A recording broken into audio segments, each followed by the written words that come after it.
The Bengals, our beloved Bengals, 17-game season has been released. We're going to go through every single one of these games, win, loss, or draw predictions for every single matchup. The Bengals walk into this season with the middle of the pack as far as strength of schedule is concerned here. And, as we know, like last season, like, hey, yeah, you could look at it on paper easy, but then there's teams like, well, last year should have been a cakewalk. Washington Commanders, Jaden Daniels and company goes out there and plays really good football. Not as easy as it looks. New England Patriots and company is supposed to be a bad football team. And, well, never mind about that one. Nonetheless, though, you go into this season, you never know what's going to happen. For the most part, you're going to see the Bills play some good football, the Chiefs, the Ravens. Yeah, those guys, you can mark those off as tough schedule or tough opponents, no questions asked. Let's start off with the Cleveland Browns. The Bengals start the season in Cleveland. And it's tough. It's tough going into this because I think every single year you got Joe Burrow and company, you got the optimism, you think the absolute most of this Bengals football team. And I think I said it once, I'll say it again. I can't continue to be crazy. And when I say be crazy, I go into the season saying, hey, things are going to be different. The Bengals are going to go into the season and play some solid football, and they're going to get the ball rolling. It doesn't matter who they play. We said it last year. We said it the year before that. I was like, it's the Patriots.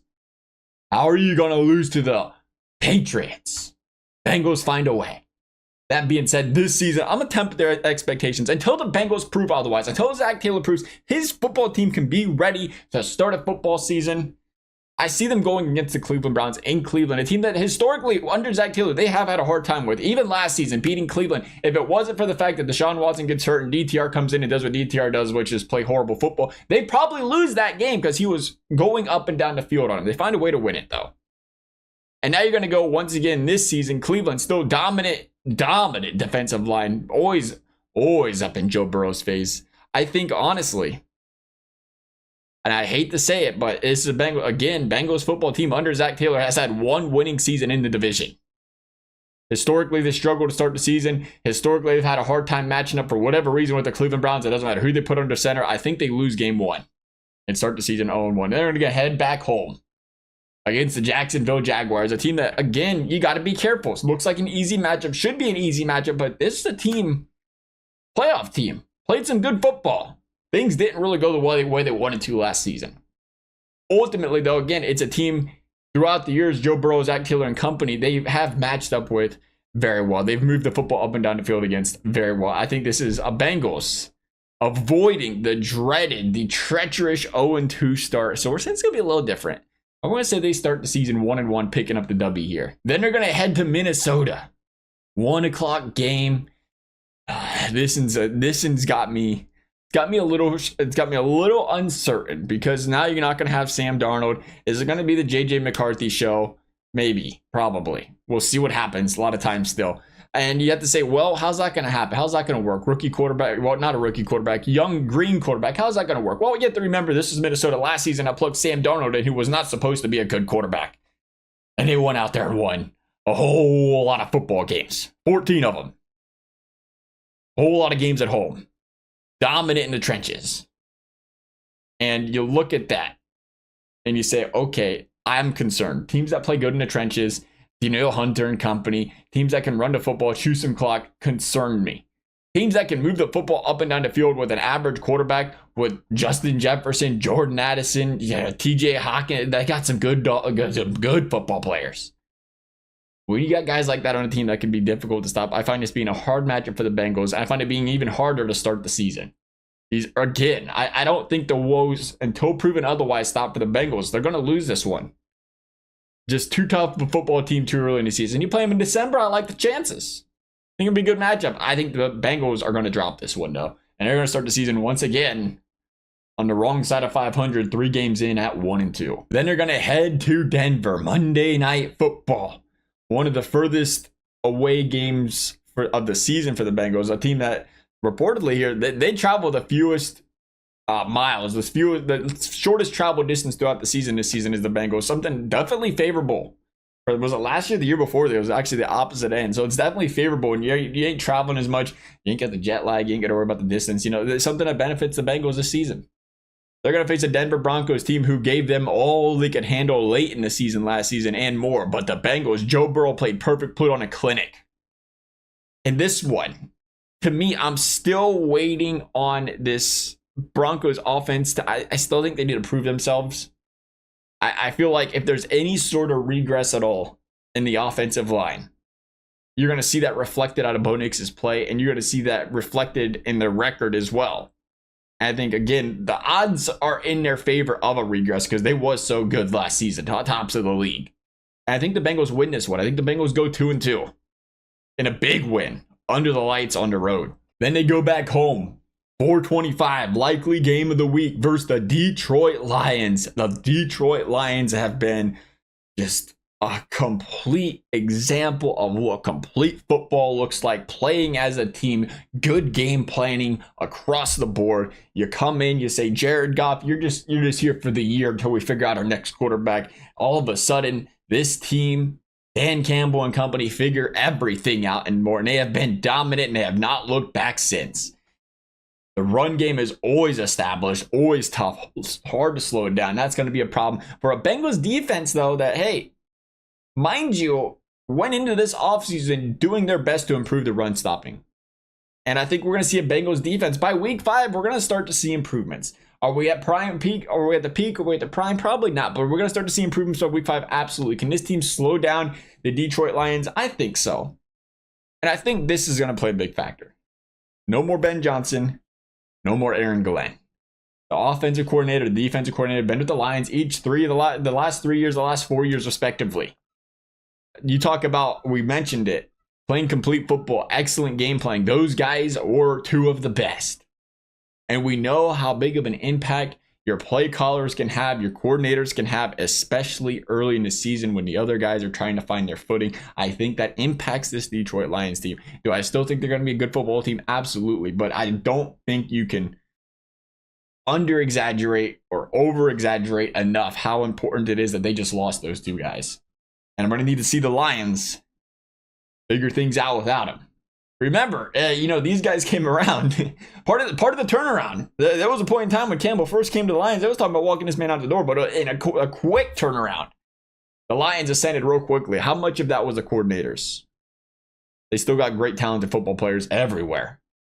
But we know Jared Goff's capabilities if things don't go the greatest. We'll see. I'm going to say the Bengals win this one. No discrediting of the Lions. I think they're in the playoffs again this season. No questions asked. Then they head to Green Bay. The Green Bay Packers, Jordan Love led and company. They add another weapon for Jordan Love this offseason, getting Matthew Golden in the first round to play some wide receiver for this team. Again, I feel like you hear it a lot with the Packers every single year. Another guy coming in with this wide receiver corps that is going to make an impact. And again, we see Jordan Love continue to grow, continue to improve. And this game's giving me the most fits for the Bengals. Something about this matchup.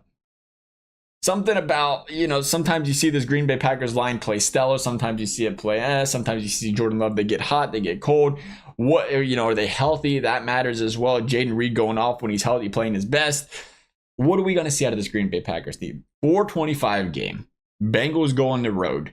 Something about this game to me, it just feels like at this point,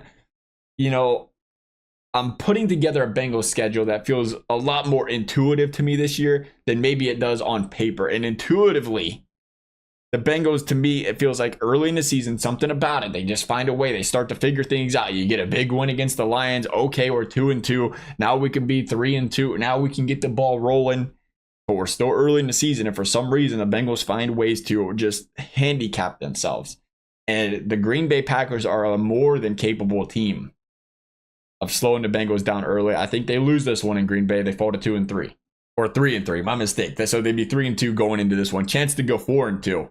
Really start to separate themselves. Go back down to 3-3. Then there's the Pittsburgh Steelers. Under the lights. Shortened week.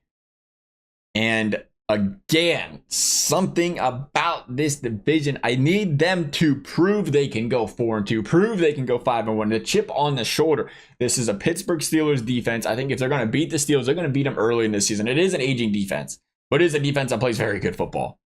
and they're going to be at their freshest. They're going to be at their healthiest early in the season. And I think that's going to make the biggest impact on the Bengals, on Joe Burrow and company. And I think this is a game where you're going to look back and say, maybe it could be one of those games, goes back and forth at the wire. The Bengals find a way to lose this one. But I think it's going to be one of those games that the Bengals, again, early in the season, kind of takes the wind out of you a little bit. Still trying to get their footing. They're going to fall to 3-4 and drop the first one of 2 to the Pittsburgh Steelers. But this is important. This is very important because looking at the first 7 games of the schedule, they do play the Browns. They do play the Steelers. You have to remember, again, we're just going off of just how this team's performed. They have struggled against the division. No game in the division's easy. No game's an easy when they are playing very tough opponents. Even the Jaguars are going to, again, if they can figure it out and get back onto the track, they can figure it out and they can play tough. It does concern me that the Bengals could go 1-3, 2-4, 2-5. And this is the point of the season where it is ever so important, where I think if the Bengals go into this stretch at 3-4 or better, I really, really, really like their chances of skyrocketing and catapulting into a playoff spot, a fight for the division. They got to be 3-4. You can't get too far behind the 8 ball. We know this is a second half football team. We know it takes a little bit for them to figure things out, but when they figure things out, they can get hot, they go on runs, and they become one of the scariest teams in the NFL to play, but they have to get things figured out. We talked about, coaching before. You talk about the offensive line in continuity. This is about the time of the year where you got to start to see those things start to gel, those things start to improve. But at 3-4, you go up against the Jets, the aforementioned coordinators in Detroit. They're about to see them a couple times here. You go into New York, the Jets, it doesn't seem like they have a clue of what they've got figured out yet. Bengals win that one easily. You go to Chicago. I don't think Caleb Williams, I didn't think he was the answer last year to start to see that. I don't think he's the answer this year. I think it's going to be rough sledding for the Chicago Bears. And now the Bengals go from 3-4 to 5-4. This is why it was important, because you're going to get a favorable stretch in the schedule. Chance to go into the bye with some momentum. 5-4. You're going to play the Steelers out of the bye. The Bengals 3-1 exiting the bye under Joe Burrow. If you remember, it was last season. There was the Steelers. They played, well, they've done it a lot. 3 of the last 4 years now, the Bengals have been playing the Steelers out of the bye. And it was a game the Bengals should have won. Should be 4-0 under Joe Burrow out of the bye. So they have historically been an excellent team out of the bye. I think that is something that is important to note here. I think it's something that pushes, again, the Bengals to a W, pushes them to 6-4. And again, we're getting to that point of the season now where I think the Bengals get out of their own way. The Bengals stop stopping themselves as they do early in the season. They start to get the grip. They start to get the ball rolling. They start to play with some confidence. Little win streak going. 6-4. You get to see New England. I think New England this time of the season, they're going to be thinking about the draft. The Bengals win this one. The Bengals win 4 in a row. Huge turnaround from what was, maybe we're panicking at 3-4. Now the Bengals 7-4. 4-game win streak.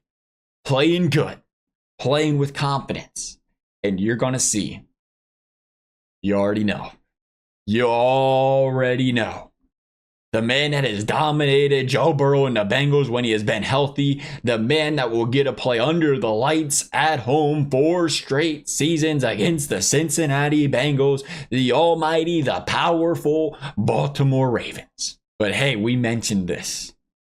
The Bengals have been drafting. They have been building to prepare for this moment. You get a guy like Shamar Stewart, his speed has athleticism. By this time of the season, you are hoping he is seeing a lot of playing time, and you are hoping he is a guy that can hawk down Lamar Jackson, Derrick Henry and company, who, by the way, Derrick Henry, historically, the Bengals have done an exceptional job of containing. A lot different story, obviously, playing behind that Baltimore Ravens line, but this is what they built for. They built to stop the run. They built to force Lamar Jackson to pass. They have Al Golden saying, let me dial up some blitzes on 3rd and longs, pressure Lamar. We know Lamar under pressure can make mistakes, and he will, at the very least, throw the ball into the dirt.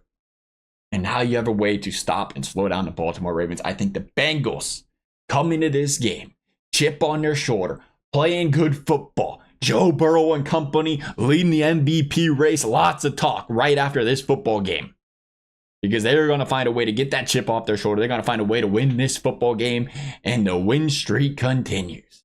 Under the lights, big W, 5-game win streak. You head to Buffalo. And I tell you how important confidence is. We know the storylines. We know how well the Bengals play against the Buffalo Bills. We know the history of that matchup. And we know Buffalo, for the Bengals, Joe Burrow, there's teams you play really well against. There's teams you struggle against. When you're 5-0, you're heading into December, a month historically Joe Burrow has been dominant in. You're going up against a team you feel very confident in beating. I think they find a way to win another one. The Bengals are hot. How hot can they get? How hot can they stay? They're going to head back home. They're going to play Baltimore. And if they beat the Baltimore Ravens, I think there's a very good chance they win every game to finish this season. And boy, are things looking really good. You're talking about division winner, chance to win the AFC. But I think we have to be realistic. I think we have to remember this Baltimore Ravens team. It is a good football team. And I think the Baltimore Ravens will take the second one. Bring the Bengals back down a little bit. Humble them a little bit. How can they battle back against the loss, though? Late in the season, we brought it up. Joe Burrow and company dominant in the month of December. And they will go to Miami. In Miami. Aging Tyreek. Running backs that have a hard time staying healthy. Late in the season, a quarterback, hard time staying healthy. I think there's a good chance this could be a very favorable matchup for the Bengals. They win this one. You play Arizona. It's hard to tell what we're going to get out of Arizona. This late in the season, I like my chances, and I like them a lot, though, with Joe Burrow and company. You're going to walk into the final game of the season against the Cleveland Browns. Now, 2-3 against the division. Now, you tell me this one, they win, they're 3-3. It feels like a game. Again, pending how the Baltimore series goes. You win both in Baltimore, they might be benching guys. I don't think that happens. I try to remain realistic. I think this is a game the Bengals find a way to need to win for a seeding purpose, not to make the playoffs, but for a seeding purpose, and they will win this one, finishing the season, again, on a little bit of a win streak, on a roll, as one of the most dangerous football teams in the league entering the postseason, and they do find a way to make the playoffs at 12-5. More than happy with that record. Being a little ambitious here? Maybe. I just think the way the schedule matches up to end the season, though, they have a chance to get hot and they have a chance to make a lot of noise. It's all about, to me, those first 7 games. Tone setters. Nonetheless, as always, if y'all enjoyed the video, I appreciate you liking and subscribing. You never have to. Thank you for watching. We'll see you next time.